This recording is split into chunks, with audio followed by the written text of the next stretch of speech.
Pre-season testing for the 2025 Formula One season has wrapped up in Bahrain, giving us our first glimpse at where the teams stand before the season opener in Melbourne from March 14th to 16th.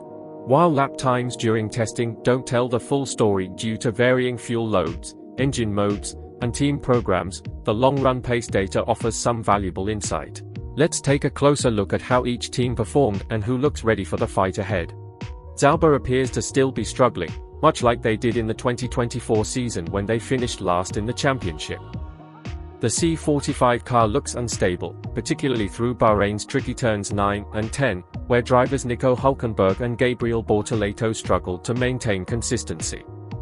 Long-run data shows an average gap of 1.3 seconds per lap, placing them firmly at the back of the pack. However, much of Sauber's focus is already on 2026, when they transition into the Audi F1 team. In terms of livery, Racing Bulls would be near the top, but when it comes to performance, they seem to be in for a tough season. Yuki Tsunoda admitted the team is currently in a weaker position compared to last year, and the fight for points in the early races will be tough. Despite this, their long-run pace wasn't terrible, with a 1 second per lap gap to McLaren. Rookie driver Isaac Hadjar will have a lot to learn in his debut season. Haas remains an enigma after testing, with mixed signals across the 3 days. New signing Esteban Ocon managed some long runs on the final day, but they weren't full race simulations, and his pace was over a second slower than McLaren's. On the bright side, tyre degradation was minimal, a trait Haas carried over from 2024. Despite big plans for 2026, including the arrival of Honda power units and legendary designer Adrian Newey, Aston Martin's 2025 pre-season testing was underwhelming. Lance Stroll's physical condition led to some last-minute adjustments, and while the car looked stable on track, it lacked both short-run and long-run speed. Williams delivered one of the more pleasant surprises of the test. Their new driver lineup, featuring Carlos Sainz and Alex Albon, seems to be paying off already.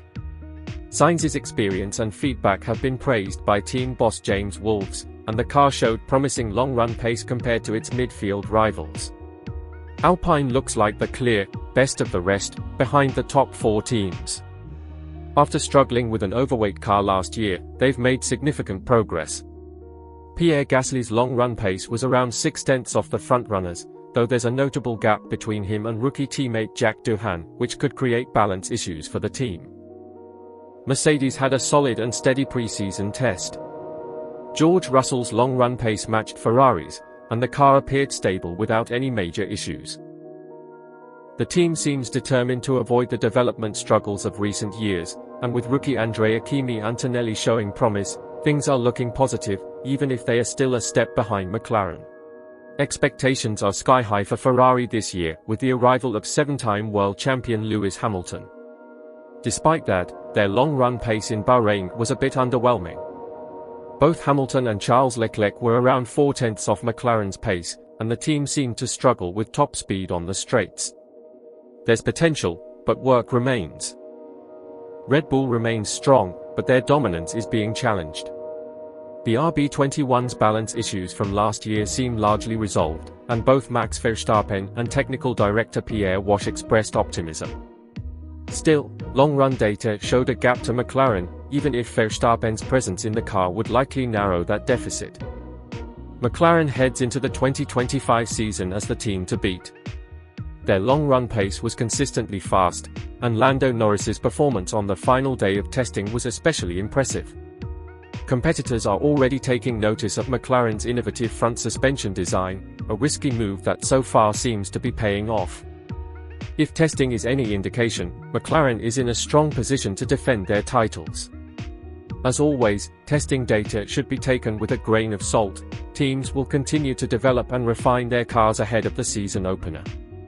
But based on what we've seen in Bahrain, McLaren looks like the early favorite, while teams like Sauber and Racing Bulls have a lot of ground to make up.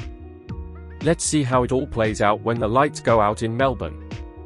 Thanks so much for watching. If you enjoyed this breakdown, don't forget to like the video and subscribe for more F1 content. Let me know in the comments which team you think will surprise us this season, and I'll catch you in the next one.